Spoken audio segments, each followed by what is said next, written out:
Hello everyone, here I am in front of the bookcase because what we're going to talk about today are idioms that use the word books in them. And in the English language there are several such idioms that are actually quite interesting. Sometimes the actual idiom or the expression does make sense. I think in a lot of times it does. But some of them do stretch the imagination just a little bit.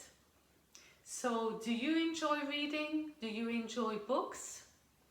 Do you enjoy physical books like the ones behind me? Or do you prefer e-books or electronic books? But books are books, and when it comes to idioms, both types of books apply to the expressions. Are you ready? Number one, buy the book. Now I don't mean to buy or to purchase. What I mean is to do something by the book. Someone who does something by the book will do something correctly and by following and respecting all the rules, all the directions that are given. So they don't really deviate from the rules, they don't deviate from instruction. They do everything by the book. An example sentence here could be, I enjoy working with John because he's very predictable. He does everything by the book. We do everything by the book. We follow all the rules. Number two, a person can be an open book or a closed book. What do we mean if someone is an open or a closed book? Well, first of all, a person cannot be the two of these. You're either an open book where all your feelings, your attitudes, all your thoughts are shared by you. You don't hide anything. And basically, you're an open book. You have no secrets. So I can say, for example, my friend Janet is an open book. And we know most of what's going on in her life. So what do you think a closed book is? Well, it's the opposite. Someone who is a closed book is not easy to understand. They keep a lot of things to themselves. They don't share their feelings. They don't really share their thoughts. So we never really know what they're thinking. So, for example, Tom is a closed book. I never know what he's thinking about. He doesn't show his feelings. You know, his face is a blank page. He is a closed book. The next one, it's to read someone like a book. Of course, we normally read books, right? But you can also read a person like a book.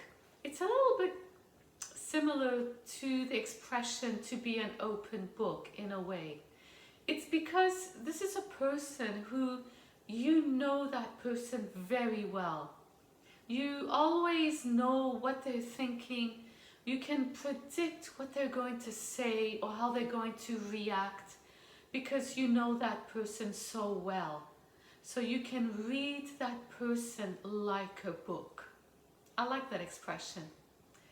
The next one is very appropriate for students, and it's to hit the books. Hit the books. Now you don't physically hit the books. No. It just means that when you hit the books, you decide to study very hard. And that's what it means. You will spend the whole weekend hitting the books. So you are simply studying, focusing on your studies, hit the books. The next one is a very common expression. To judge a book by its cover. It's considered a very narrow-minded thing to do, and what it means is when you see someone or you meet someone for the first time, you will judge them according to their appearance, and you'll make an opinion of that person without really getting to know them and what they're like inside. So you'll see someone walking in with looking a little bit rough perhaps, they're dressed in a certain way, and you will make a judgment of that person. So that's one example. Do not judge a book by its cover. Every trick in the book. I tried every trick in the book to complete this project. It was a very tricky project, and I tried everything possible to complete it. And that's what it means. When you use every trick in the book, you're using every way possible to achieve something. The next one is actually a combination of two expressions that are actually opposite to each other. You'll see what I mean. The first one is to be in somebody's good books. And the other one, to be in somebody's bad books. What's the difference? Well, where you would like to be is actually in somebody's good books. If you are in a person's good books, it means that that person is pleased and happy with you. So I can say, for example, my colleague is in my boss's good books because my boss really likes the work that she does. But perhaps I am in my boss's bad books. My boss may not approve of me very much. I get to work a little bit too late, and my boss has noticed that I'm always 10 minutes late. I have to start coming to work on time. The next one, to have your nose in a book.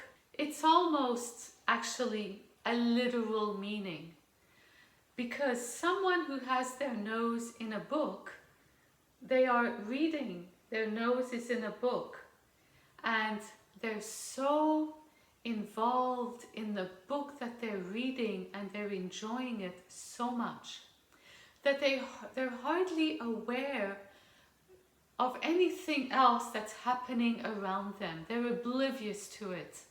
They've got their nose in the book and they're enjoying reading that book. I have one more. I've kept the best for last. An interesting expression. Bookworm. I think we all know what a worm is. It's this little insect that usually appears after the rain. Well, basically, a bookworm is a person who loves books, a person who really enjoys reading, and whose main occupation when they have some time off is to read. They've read a lot of books, and they're always buying books, and you can always see them with their nose in a book. I hope you enjoyed this bookish video. If you would like to get more content similar to this, please subscribe and click on the notification bell so you're notified when new content comes up. I hope to see you next time. Bye!